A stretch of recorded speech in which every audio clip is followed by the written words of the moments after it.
for witness, to bear witness of the light, that all through him might believe. He was not that light, but was sent to bear witness of the light. That was the true light which gives light to every man coming into the world.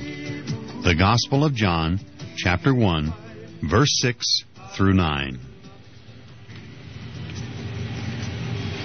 If you're spending hard-earned money on supplements, you need to know about BioSuperfood because you're probably shortchanging yourself on nutrition and value.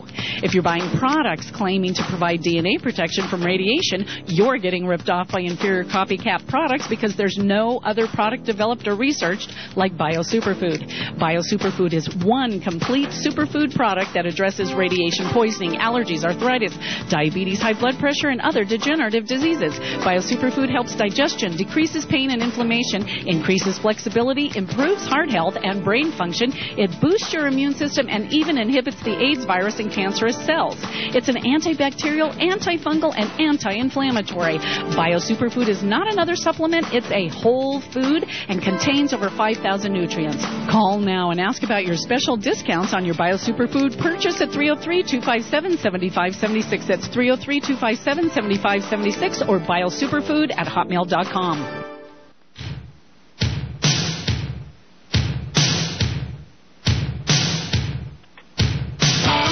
All right, Cody, stop it. Stop the music, please. Stop the music. Stop the music.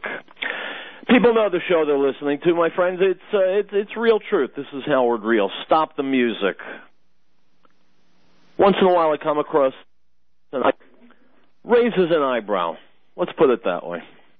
Actually, it pisses me off so badly that no matter how many items I have listed for that day's show, I push this to the very top because I can't wait to talk about it.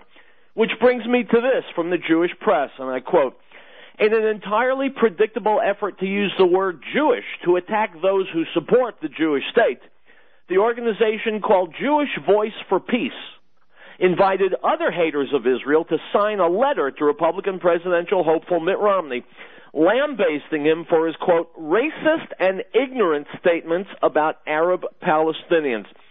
In one of the more hotly debated statements Romney made on his trip to Israel last month, he attributed the vast disparity in economic health between that of the robust Israeli one and the dismal one of the Palestinian Authority to, in part, differences in culture.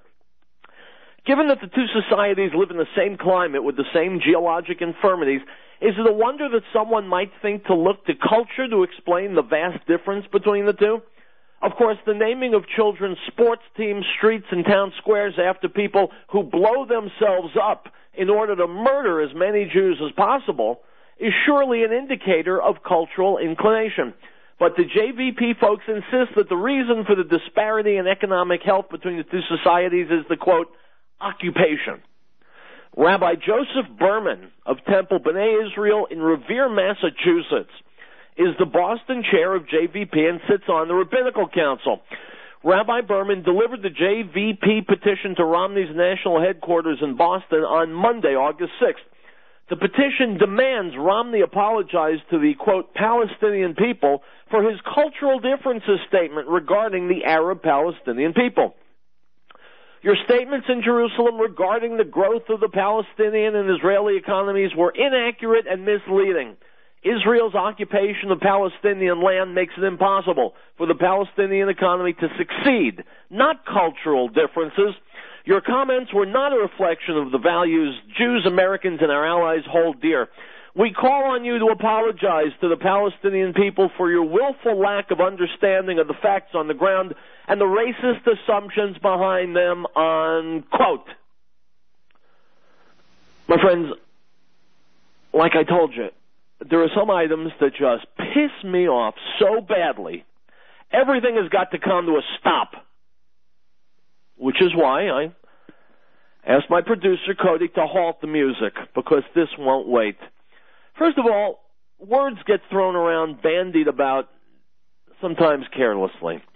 To call this guy Joseph Berman a rabbi is ludicrous. It's obvious that Mr. Berman does not know thing number one about Judaism. It's obvious that Mr. Berman does not know thing number one about such trivial details as good and evil. It's obvious that Mr. Berman is a jackass.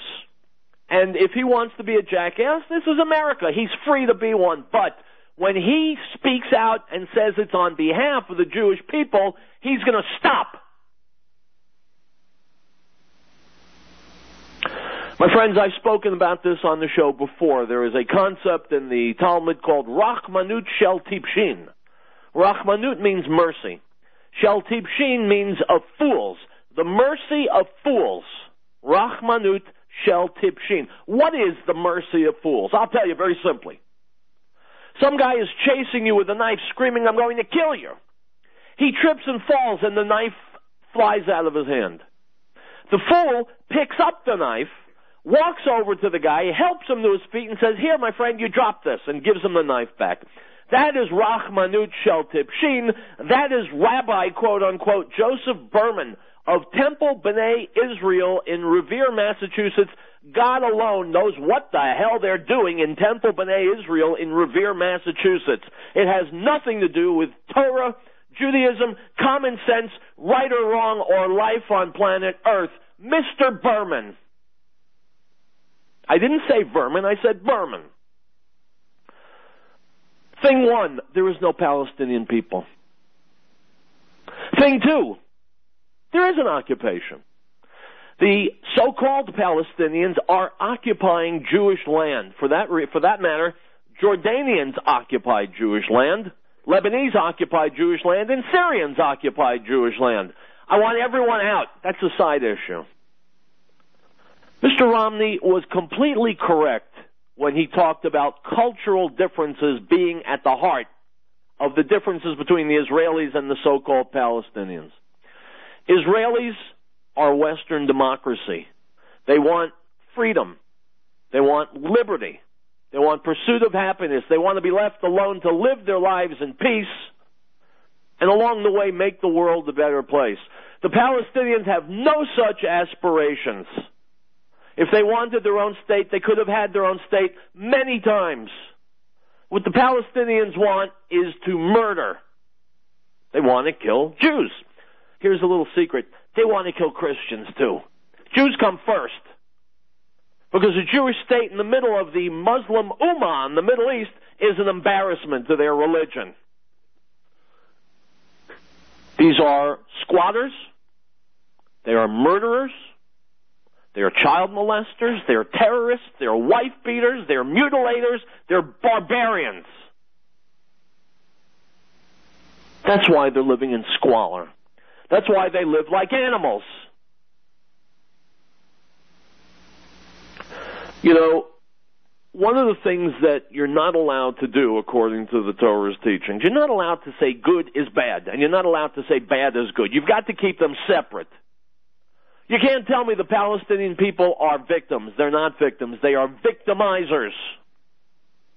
Rockets being shot into residential streets almost every day in Israel. Children who don't come home. And then weeks later, their dismembered bodies are found. Young women who are raped. Jews who are simply stabbed on a street corner. It doesn't make national news. You wouldn't have heard about it, but I hear about it. Mr. Berman, I don't know what to tell you except to move to the Middle East. Live in Gaza, live in Jordan, live wherever the hell you want, because you're not one of us. You're not one of the Jewish people. You're not one of the civilized people who wants civilization to prevail. You are one with the animals and the terrorists and the murders. You're also a fool, which is another problem you have. But get the hell out of America. Don't go to Israel. Go live among the Palestinians and see exactly how long you live among the Palestinians. He was in the world, and the world was made through him, and the world did not know him. He came to his own, and his own did not receive him. But as many as received him, to them he gave the right to become children of God, to those who believe in his name, who were born not of blood, nor of the will of the flesh, nor of the will of man, but of God. The Gospel of John, chapter 1, verse 10 through 13.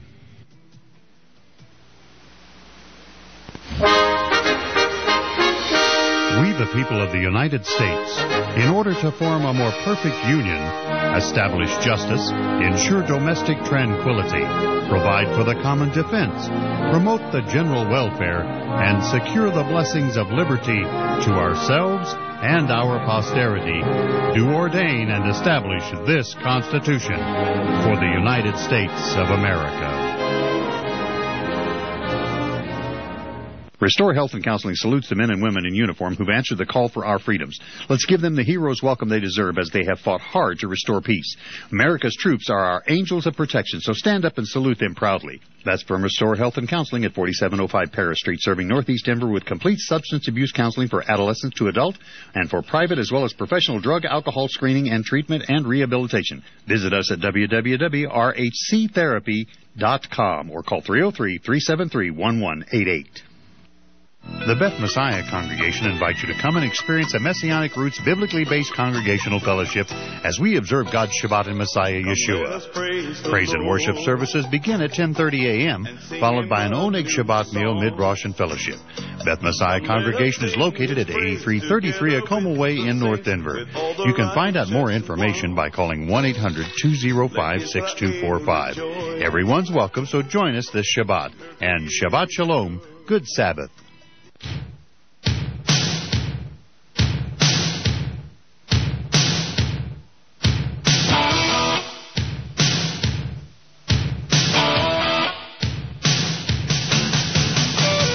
Welcome back to Riell Truth. My friends, here's a tip. You want to know who's a rabbi and who's not? There's a picture of this guy Berman online. Any guy you see with an earring is not a rabbi. Now, if Mr. Berman, I didn't say Berman, I said Berman. If Mr. Berman feels that he's got to stand up on behalf of Muslims because Israel is keeping them down, he might be interested in hearing what this Muslim has to say about Israel. He was taught to despise Israel and hate the Jewish people. Earlier I spoke with Hafez, and he told me that his life began to change when he read Alan Dershowitz's book, The Case for Israel. Hafez now speaks out on behalf of Israel through the Stand With Us organization. Well, it was the first step of me seeing Israel in a positive light. Up until that point, there was always a negative connotation, and there was nothing good ever said about Israel. So it was the first thing I'm seeing Israel in a positive light, and secondly, a lot of the myths I believed to be true were pretty much debunked. How did the Muslim community and your friends react to this change? I think it's been very difficult for some. There's been a mixture of suspicion. Some quite aggressively, are against what I say and dislike me. Some have been quite receptive and been willing to listen.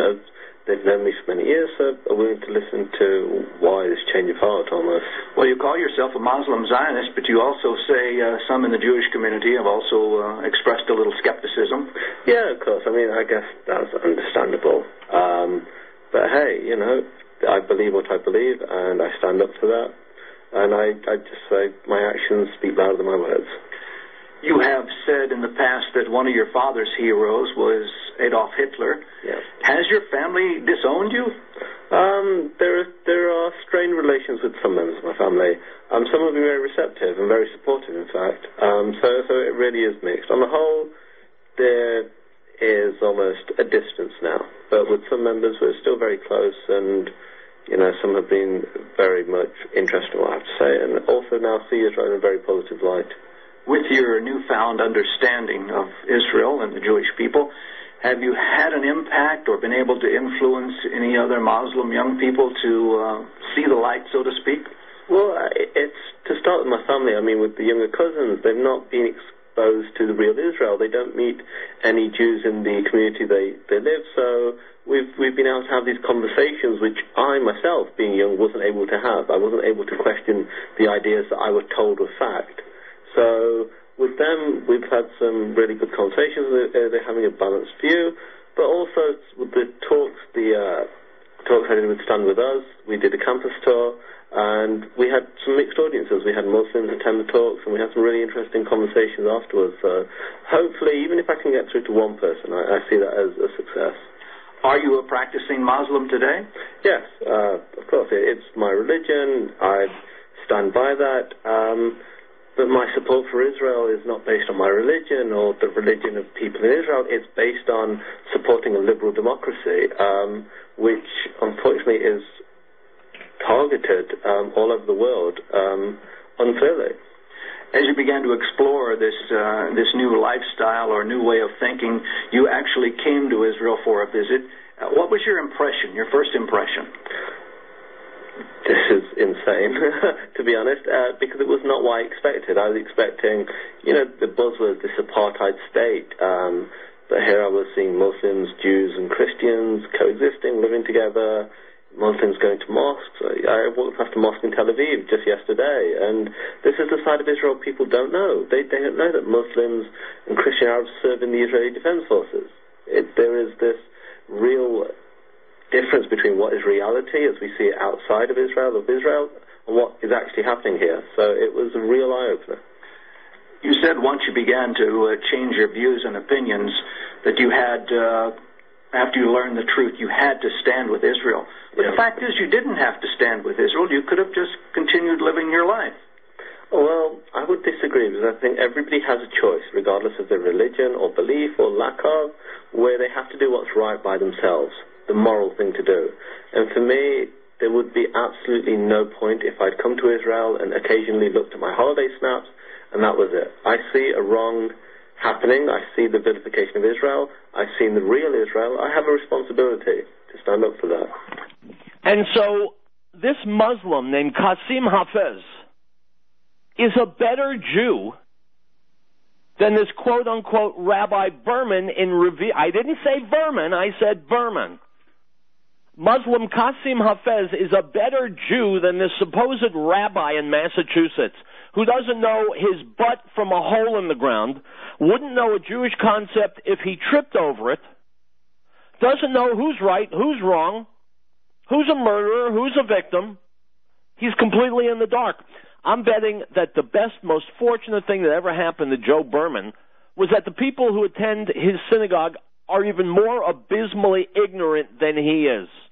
He ought to crank up the computer, get online, go to YouTube, even go to Riell Truth Radio on Facebook, and listen to Qasim Hafez talk about the lies that have been perpetrated about Israel.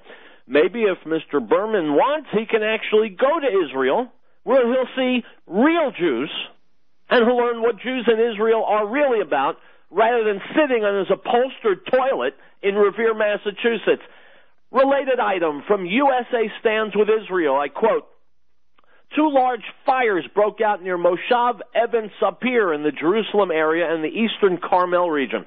Over 40 firefighting squads from Jerusalem and Beit Shemesh and 2 airplanes were deployed to the Even Sapir area to put out the blaze, and 4 other aircraft were said to be on their way to the scene. Fire and rescue services announced that the flames had been contained around 5:30 p.m. Acting Jerusalem Police Commissioner Meni Yitzchaki said 4 Palestinians had been arrested in connection with the fire. Stop! My friends, you don't hear about the kinds of things I hear about because you're not listening. I follow the Israeli news. It is not the least bit rare for fires to break out and for it to be learned that they were set by Palestinians.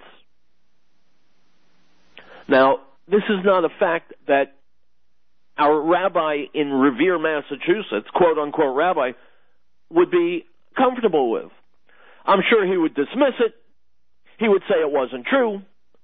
If it was shown to him it was true, he would say, well, what do you expect from the Palestinians? They're victims.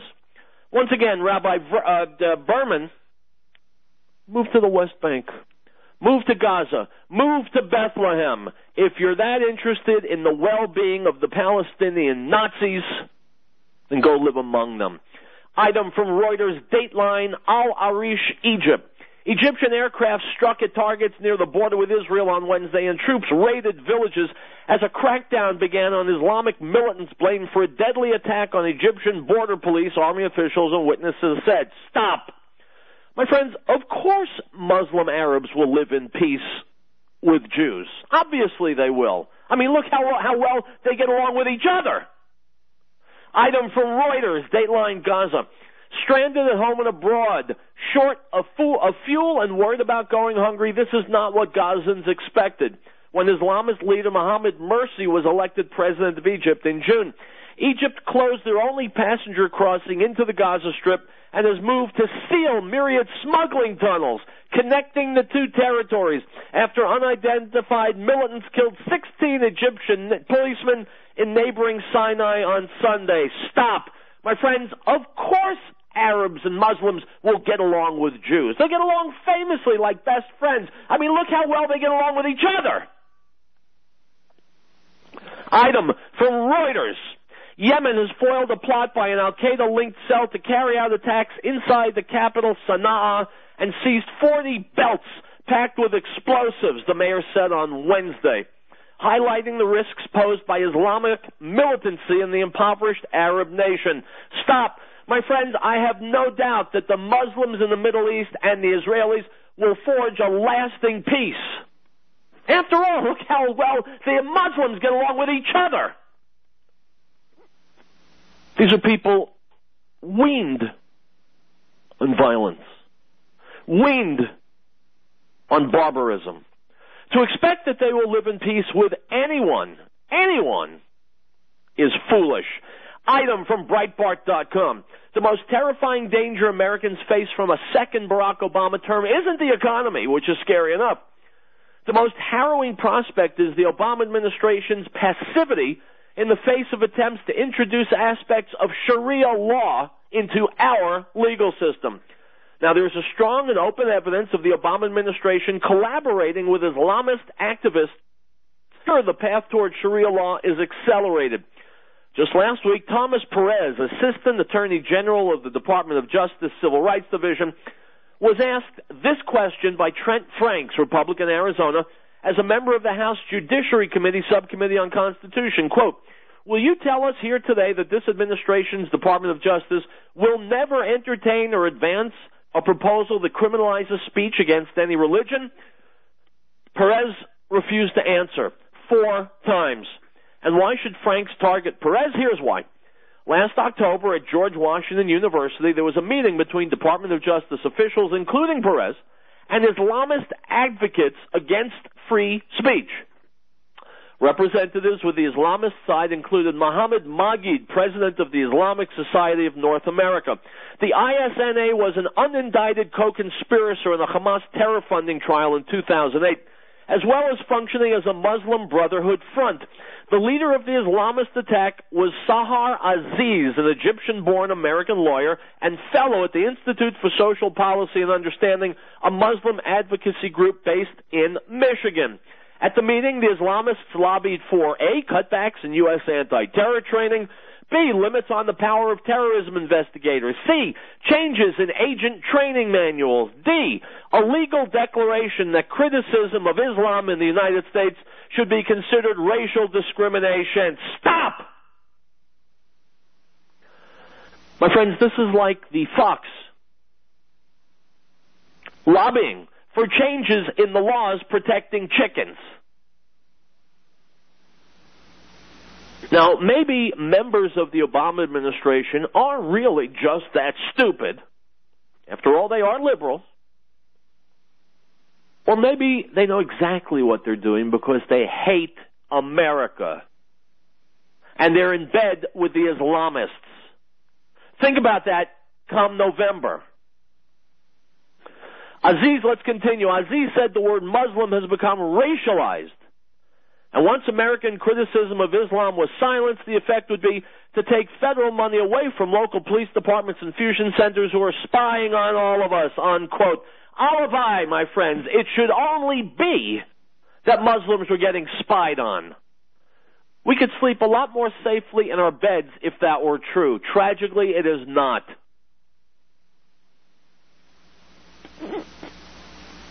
Smuggling weapons, funding terror organizations, starting fires, kidnapping children. It's happening all over the world wherever you find Muslims. And if you find that speech offensive, then get the hell off my radio show. Item from the Charleston City paper, Jack Hunter reporting. When Chick-fil-A President Dan Cathy publicly denounced gay marriage in religious terms, the mayors of 2 major American cities let everyone know that the fast food restaurant was not welcome in their respective cities. Boston Mayor Thomas Menino threatened to block the construction of a new Chick-fil-A. Chicago Mayor Rahm Emanuel made similar statements, echoing the sentiments of local government officials. Even many of those outraged by Kathy's comments would agree that he was simply expressing his free speech rights. But some thought these mayors were also expressing their free speech rights. They were not. What they were attempting to do is the antithesis of free speech. Individuals who are offended by Kathy's comments are free to avoid Chick-fil-A. They're free to speak out against Chick-fil-A. That is their right. This is how America's system of government is supposed to work. This is how the First Amendment works. This is how free markets are supposed to work. But for the government to prevent someone from operating a business based on their personal or political opinions, this is a direct violation of free speech. It is certainly anti-free market. It is also certainly thoroughly brainless.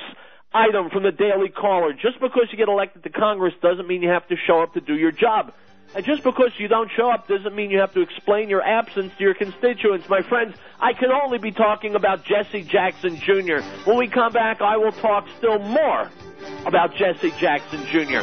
This is Riell Truth. Stick around. Looking for the perfect answer to your nutrition and health needs? Look no further. BioSuperfood, developed to heal the peoples, animals, and land after the Chernobyl disaster, has the most complete, powerful nutritional analysis for health and wellness. Easy to digest, BioSuperfood contains complete proteins, amino acids, and vitamins A, B complex, B12, C, E, D, and K. It contains minerals and trace elements like calcium, phosphorus, magnesium, potassium, iodine, manganese, zinc, selenium, silicon, and it provides essential fatty acids, omega-3, 6, and 9. It's high in gamma-linoleic acid and has thousands of active enzymes and phytonutrients like chlorophyll, spirulina, and carotenes. Beta-carotene, alpha-carotene, astaxanthin, lutein, lycopene, quercetin, and much more. Save your money, save your time. Compare, and you'll find that there is no more researched or superior product available on the market today. Call now and get your discount prices on your next BioSuperfood at 303-257-7576, 303-257-7576, or BioSuperfood@hotmail.com. The Lord brings the counsel of the nations to nothing. He makes the plans of the peoples of no effect. The counsel of the Lord stands forever, the plans of his heart to all generations.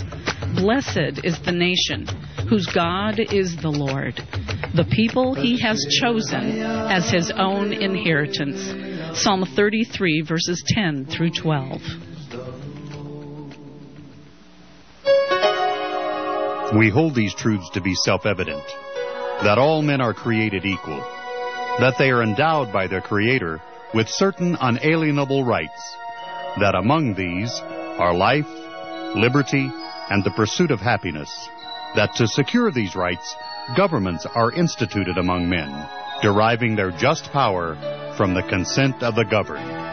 This is the America News Network. Restore Health and Counseling salutes the men and women in uniform who've answered the call for our freedoms. Let's give them the hero's welcome they deserve as they have fought hard to restore peace. America's troops are our angels of protection, so stand up and salute them proudly. That's from Restore Health and Counseling at 4705 Paris Street, serving Northeast Denver with complete substance abuse counseling for adolescent to adult and for private as well as professional drug, alcohol screening and treatment and rehabilitation. Visit us at www.rhctherapy.com or call 303-373-1188. Whether you're in automotive, sporting goods, hardware, health, wellness, electrical, electronics, construction, carpet cleaning, legal, or animal care, and offer exceptional customer service and provide quality services or goods, you're honest, reliable, and professional. If you have a business, we have the customers. Let us put you in touch with our loyal, supportive, and dedicated listeners today. They're waiting to hear from you. It's inexpensive. It's effective. Call KHNC at 1-800-205-6245.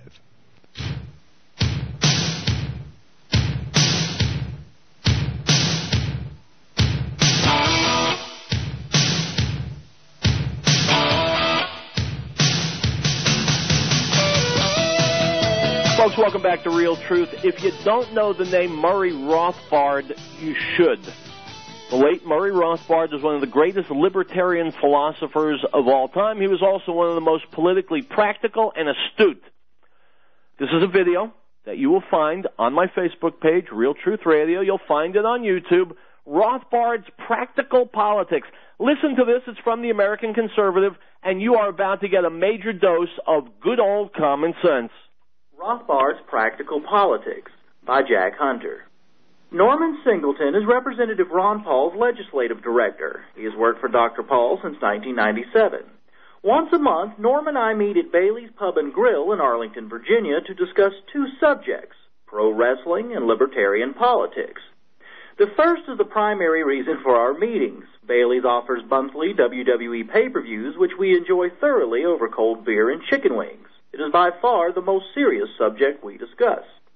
Our discussions of libertarianism, or the Ron Paul-inspired liberty movement to which Norm and I both belong, are always interesting. Norm is a die-hard libertarian. I am more traditionally conservative. How radical we are in our politics sometimes differs. How practical we are in advancing what some might consider radical politics does not. Austrian economist Murray Rothbard was one of the most brilliant libertarian minds of all time. Rothbard was also considered one of the most radical libertarians of his time. Today, Rothbard's pure, unadulterated anti-statist philosophy is celebrated by libertarians as heroic and unequaled.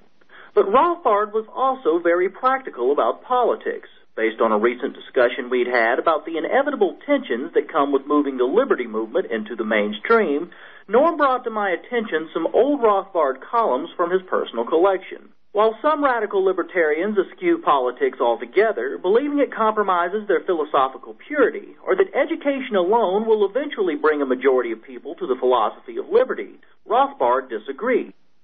1981, quote, I see no other conceivable strategy for the achievement of liberty than political action. Religious or philosophical conversion of each man and woman is simply not going to work. That strategy ignores the problem of power, the fact that millions of people have a vested interest in statism and are not likely to give it up. Education and liberty is, of course, vital, but it is not enough. Action must also be taken to roll back the state. This quote should be of no surprise to anyone remotely familiar with Rothbard. My favorite aspect of Rothbard is that for his entire life, it was never simply enough to be more radical than his fellow libertarian. Rothbard wanted to take political action.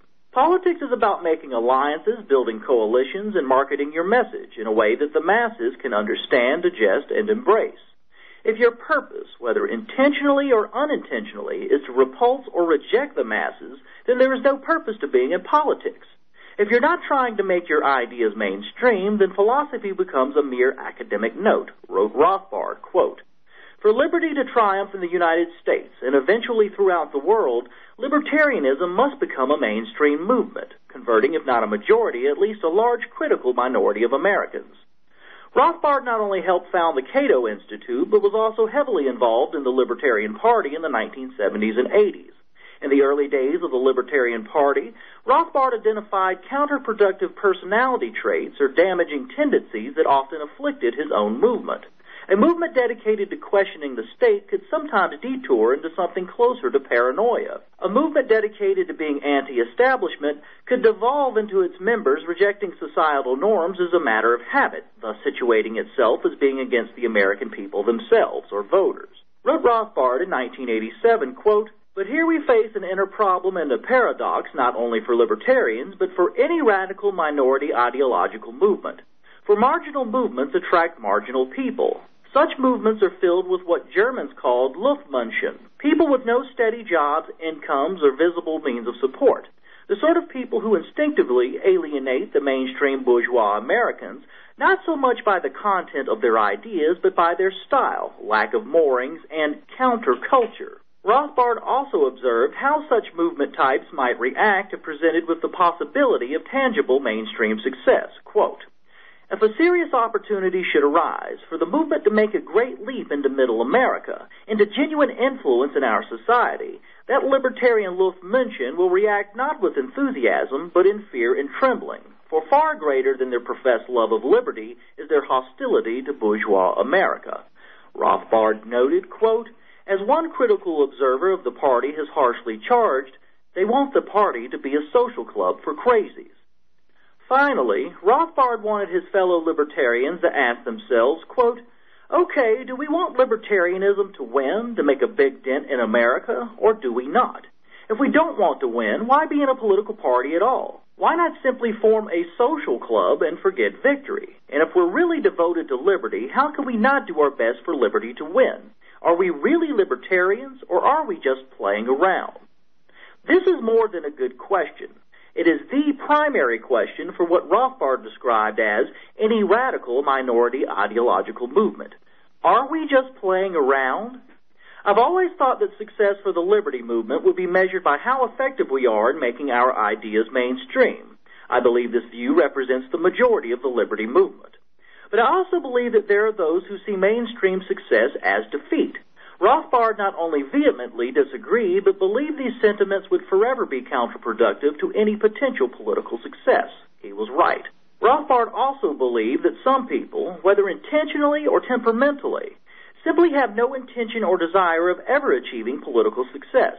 They simply want to keep the movement to themselves and for themselves, for no discernible purpose other than reinforcing their own philosophical identity.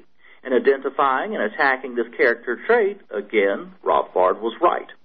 Minority ideological movements can have great success. Rothbard believed this his entire life. But to achieve success, they must become something more than minority ideological movements. Thanks to Ron Paul, the liberty movement is currently achieving great success. Some will inevitably continue to see this success as defeat. Murray Rothbard would not have been among them. Go online. You will find lots of writings by Murray Rothbard. Read them. Now, back to Reverend Jackson and his son, okay, from the Chicago Tribune. The Reverend Jesse Jackson said Tuesday he and his wife visited their son Jesse Jr. this week at the Mayo Clinic, where they offered positive reinforcement and did not discuss politics. The lawmaker who's being treated for physical and emotional problems is responding to therapy, according to his father, who urged people to be patient about his recovery. Stop being treated for physical and emotional problems. Where else have those emotional problems come but from his father, Jesse Jackson, the Reverend?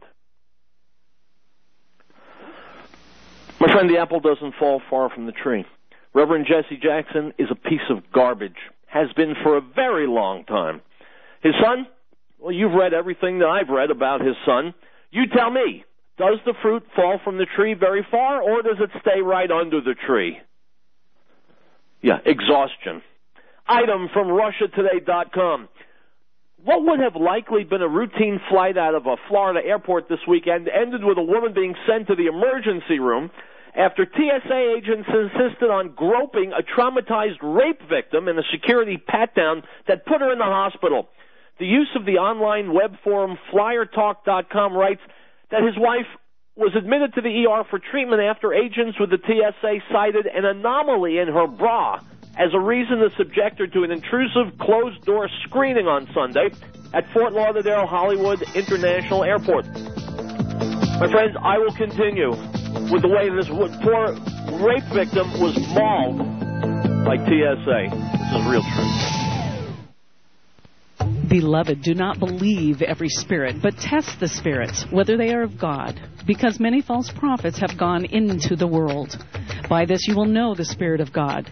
Every spirit that confesses that Yeshua, Jesus, has come in the flesh is of God, and every spirit that does not confess that Yeshua, Jesus, has come in the flesh is not of God. And this is the spirit of Antichrist, which you have already heard was coming and is now already in the world. 1 John 4:1.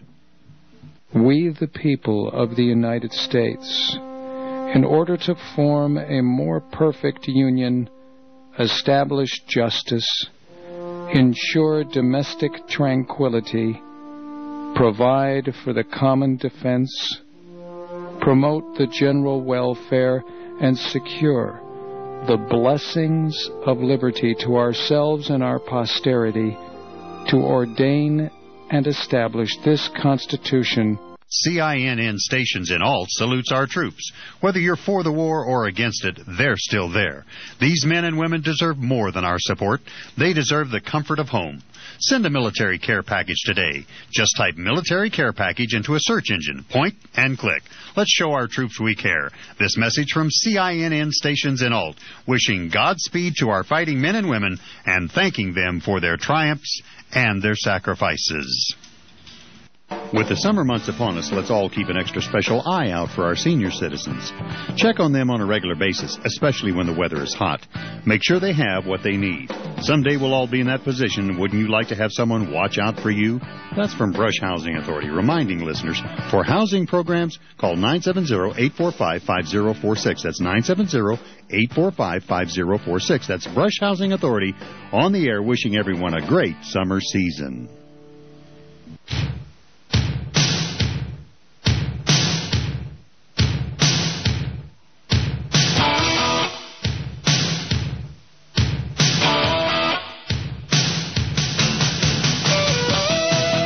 Welcome back to Riell Truth. Before we continue with our tale of TSA traumatizing a rape victim,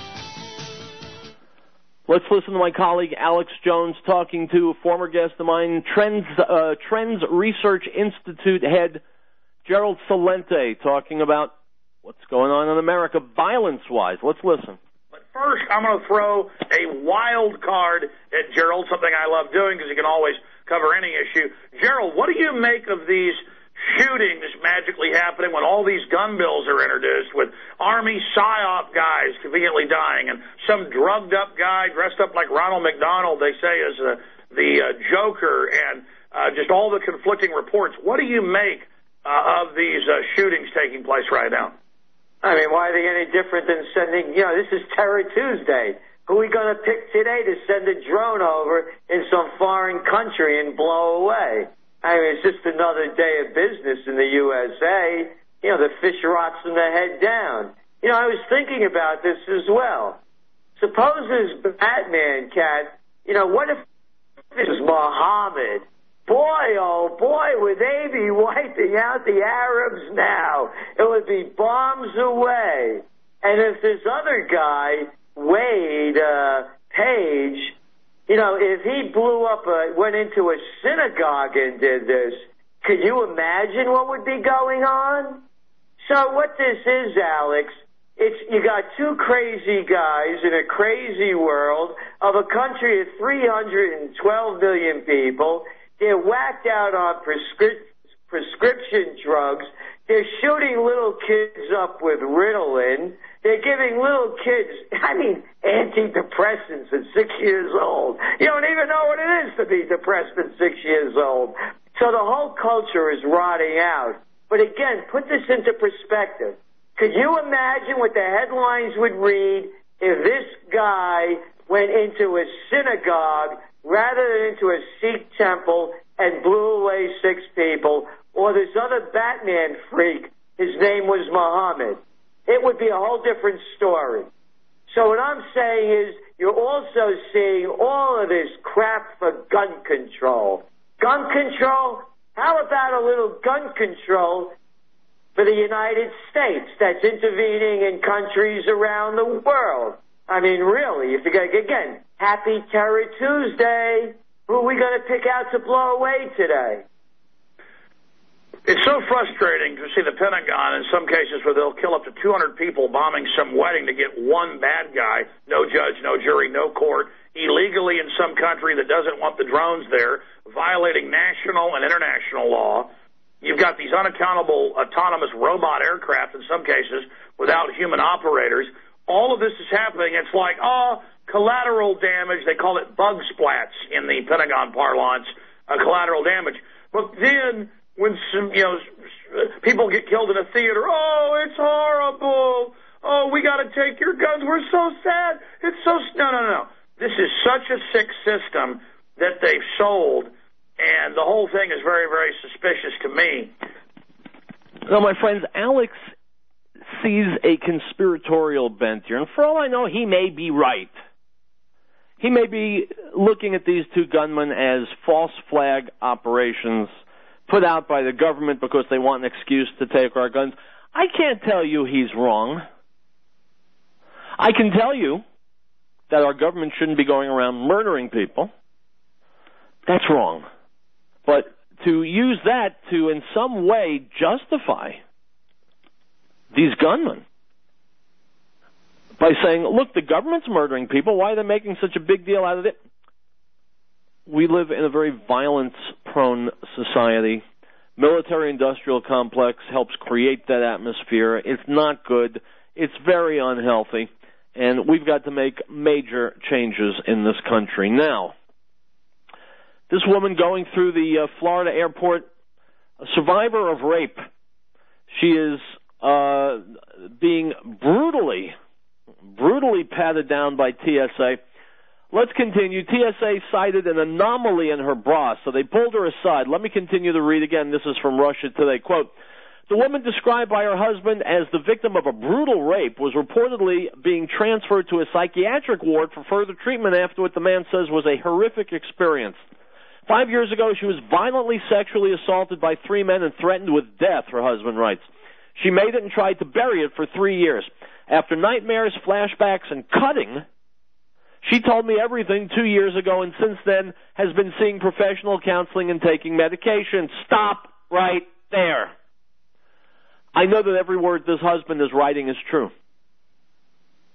Women who've been sexually traumatized do have nightmares, do have flashbacks, and they do cut themselves.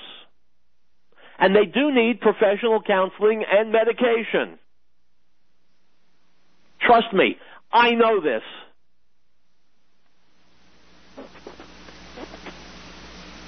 The question is not, was this poor woman traumatized by the TSA? Obviously she was.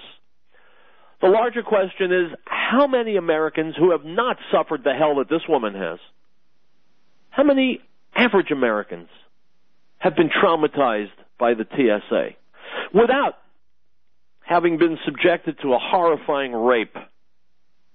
How many people just going about their business have had their crotches explored, their breasts squeezed, their underwear looked at? It's absolutely repulsive. It is almost a second rape for this poor woman. It's completely disgusting. Let's change topics. Item from Rabbi Stephen Przansky, the spiritual leader of Congregation B'nai Yeshurun in Teaneck, New Jersey. My friends, I know wherever I speak, I used to pray at Congregation B'nai Yeshurun when I lived in Teaneck years ago.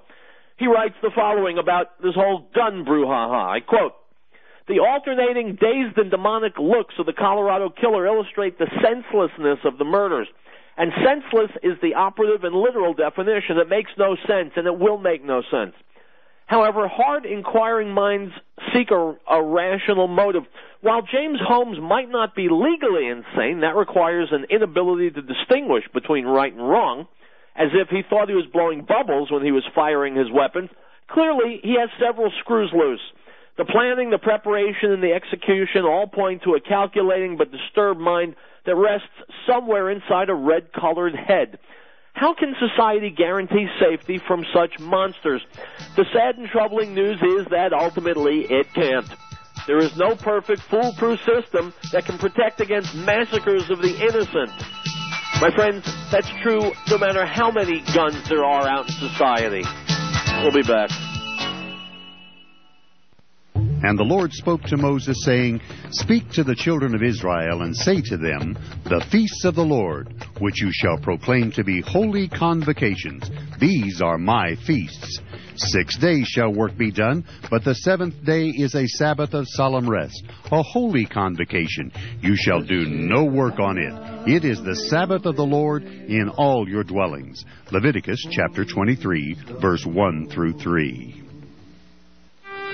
No state shall enter into any treaty, alliance, or confederation, grant letters of marque or reprisal, coin money, emit bills of credit, make anything but gold and silver coin a tender in payment of debts, pass any bill of attainder, ex post facto law, or law impairing the obligation of contracts, or grant any title of nobility.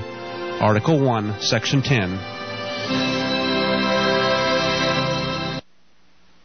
The Beth Messiah congregation invites you to come and experience a Messianic roots biblically based congregational fellowship as we observe God's Shabbat in Messiah Yeshua. Praise and worship services begin at 10:30 a.m., followed by an Oneg Shabbat meal, mid-Rosh, and fellowship.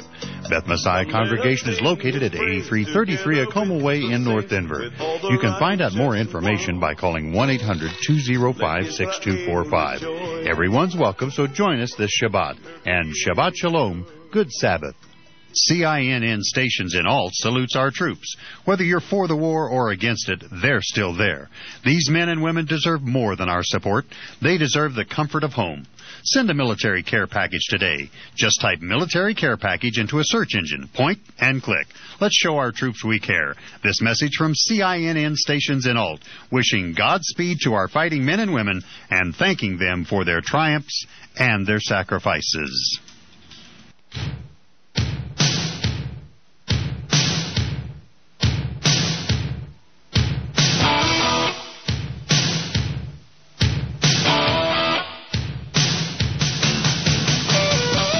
Welcome back to Riell Truth. Rabbi Pruzansky of B'nai Yeshurun and Teaneck ends his piece with the following. He writes, Rabbi Eliezer in the Talmud, tractate Shabbos 63a, wanted to permit men to carry their swords in the public domain on Shabbos, deeming them as ornaments. The majority disagreed, saying that such weapons reflect poorly on man and the sad necessity of war, and of course carrying weapons are only permissible for security reasons. Nevertheless, we can appreciate Chazal, that's the sage's characterization of weapons, as a ganai, while understanding as they did their indispensability before the Messianic era dawns upon us. To imagine that we live in a world more moral than it actually is simply courts danger unnecessarily and leaves us ill-prepared to defend ourselves when appropriate. That fantasy directly negates fundamental Jewish values. Until the Messiah comes, let us fight for the right to defend ourselves and our homes in conjunction with the police. In the meantime, let the maniacal miscreant be tried, convicted, and if there is true justice, executed for his crimes. But let him not be used as a pretext to tamper with our vital freedoms. In other words, get your hands the hell off of our guns. Item from Truth Out, I quote, at a time when the gap between the ultra-rich and the rest of us is reaching historic heights across the globe, at least $21 trillion, that's trillion with a T, in unreported private financial wealth was recently discovered sitting in secret tax havens. While it can be difficult to imagine sums so large, consider this. The $21 trillion alone is the amount of the U.S. and Japanese economies combined. That reflects only financial wealth and not the holdings and investments of this moneyed elite in mansions, yachts, private jets, etc. According to a recent report by the Tax Justice Network called The Price of Offshore Revisited, the staggering disparity is only growing worse. The report states that at the end of 2010, the wealthiest 50 private banks held over $12.1 trillion. That's up $5.4 trillion from 2005. 3 private banks handle the lion's share of offshore assets: UBS, Credit Suisse, and Goldman Sachs. If these offshore holdings earned a very modest 3% return rate and the income were to be taxed at 30%, this would generate tax revenues between $190 and $280 billion. The study is one of the first attempts to measure the hidden wealth. It could be as high as $32 trillion, a staggering sum.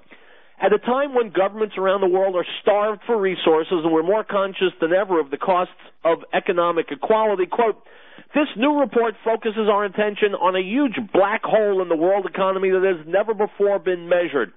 Private offshore wealth and the vast amounts of untaxed income that it produces, says the author James Henry, who's a former chief economist of the global management firm McKinsey & Company, unquote. My friends, according to the laws on the books, it may not be illegal to hide $21 to $32 trillion in offshore bank accounts, but those are only the laws on the books. There is a higher law. There is a moral law. There is God's law. And according to this moral law, it is a criminal act to secret away that much money when the rest of us cannot, to use loopholes and legal systems that permit the ultra-hyper-rich to continue to hoard their wealth while the rest of us are suffering. This is not communism. It's not socialism. It's capitalism. But it's capitalism that irons out the abuses such as this. It's crony capitalism that we need to fix. We need to make it real, honest-to-goodness, pure capitalism in which all of us benefit. More Riell Truth tomorrow. I will see you in 23 hours. My friends, go give your kids a hug and a kiss. They deserve it, and you deserve it. I'll see you.